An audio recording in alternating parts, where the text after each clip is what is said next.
Hey guys, what's going on? Welcome to the Wednesday recap. We're kind of back to doing it on Wednesdays. You guys know the deal. Anyways, I want to jump right in and talk about something that's been released, I think, 2 weeks ago, maybe a little longer than that, which is the Fallout 4 requirements because, you know, obviously I'm really looking forward to playing it, and I want to make sure that the PC that I have is applicable or it has everything it needs to run it at the highest level. And so I did a little research in terms of, I built my gaming PC, which I'll put a link below to all the parts in it, back in January 7th of 2013, which is almost 3 years ago. So I don't think it's time to upgrade the whole thing, but I am going to be looking to upgrade the graphics card, which I'm going to be looking between. I'm going to get into that in a second, but let's get to the Fallout 4 requirements. So they released this, what was the date? October 8th. So I guess what, a little over a week ago.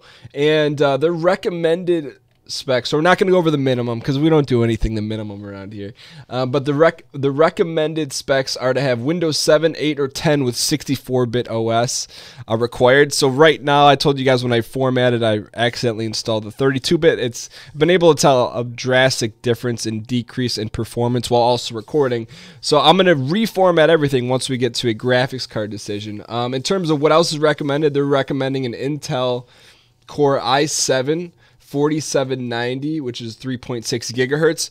I bought 3 years ago. I bought an i7 3770K, which is 3.5 gigahertz. So I'm not gonna mess with my CPU. I think I'm right there in terms of what's recommended, and I don't think upgrading the cost, which I didn't even look at, would be worth the performance. So I think we're good on the CPU. In terms of RAM, they recommend 8 gigabytes. We have 16, so we're good there. Hard drive space, that's not an issue. What the issue is, they recommend an NVIDIA GTX 780. And currently, this is what I have, okay? I have a GTX 680 from just about 3 years ago. So in my head, the decision now comes to, I got these fancy graphics here. Do we get the GTX 980 Ti or the GTX 980? And there is a price difference of $150 currently in that. So the GTX 680, which is this one right here, and I'm sticking to Asus builds. I'm particular to Asus and also Gigabyte. I just prefer that versus EVG. I've never heard of them prior, even though that's what my 680 is. But anyways, the 980 by itself, so not Ti, so this one, is $514 for the 4 gigabyte.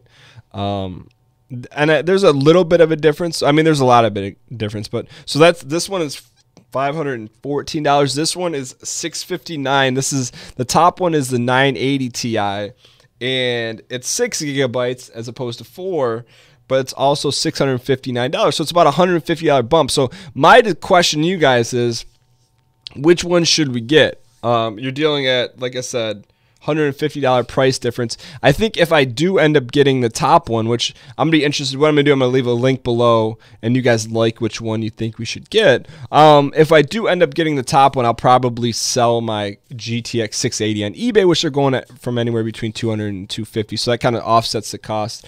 I'm just trying to see if I can wrap my head around spending, you know, that's a lot of money to spend on a graphics card, but we'll see. It is for Fallout 4. It's a game that's been waiting for a long time. So in the comments below, like whichever one you guys think we should buy, and whichever one you know, gets the most likes, we'll buy that. Also, if you have a reasoning, if you know more about the graphics cards than I do, because I've also looked at the performance between the two, and it looks like there's like a 20% increase in performance in the Ti over 980. If there's something you guys know that I don't know about the difference between the two cards, please let me know in the comments below.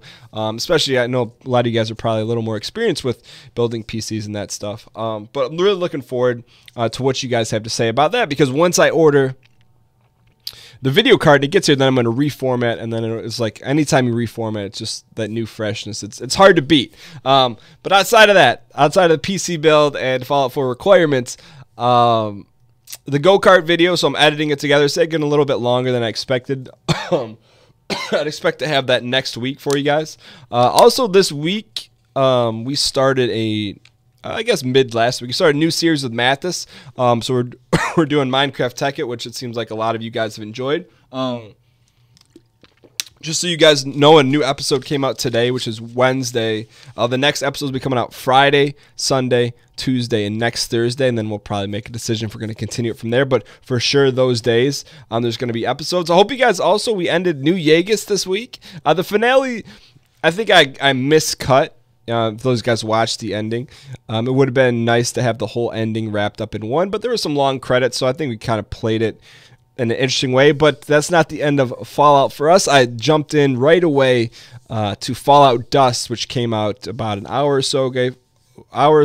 Fallout Dust turns Fallout into an extremely difficult survival game, and there is one way to win the game, and they give you very little clues throughout the way. But I'm probably going to be using some spoilers to see if we can beat that, because it's really, really difficult. The first episode, if you haven't seen it, there are multiple deaths, but it's fun. It's cool to get a different take on Fallout. Outside of that, tonight I'm going to be streaming at 7 p.m. Eastern.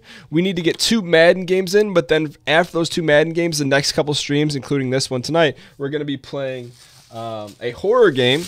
I'd like to play one horror game a year in October, because I enjoy playing them once a year, and that's it. Because I have a tendency that, to play a jump scare game, I'm good for it once, but I don't want to make, I just don't want to put myself through that. So we're going to be playing based on what you guys wanted. Tracy Chang traded in her DLC Outlast for Until Dawn, so we're going to be playing this tonight. I'd anticipate probably starting around 8:30 p.m. And then next Wednesday, we'll probably go 1 or 2 streams of Until Dawn. And if you don't make the live streams, I'll be putting it up on YouTube as well. So I'm excited to play that, because I hear it's a different horror game that a lot of people are enjoying. So that being said, let's go ahead and jump into the channel numbers for the week. Last week we had 22,000 views. This week we're at 21.1, so we went down in that category. Likes were at 1072 last week. This week they're 1145, so those went up. Our all-time high is 1890. Wow, this must have been a crazy week. Comments last week were 364. This week they're 469, so those went way up. And subscribers last week were 146, and this week they're 175, so those also went up. In terms of a commenter of the week, I do not have one this week. Reason being is because I just didn't pull one. I didn't see anything that necessarily jumped out. I normally review them right away. Review them before I do the vlog, and I just didn't see any that popped up. And not to say that there wasn't anyone worthy. I just didn't see anything that jumped out. But outside of that, thank you guys so much for watching. I'm excited to start our horror game playthrough of Until Dawn this evening. And don't forget to like and comment which video card you want to see us go with in preparation for Fallout 4. Thank you guys so much for watching, and I'll see you guys later on. Later. I said later twice.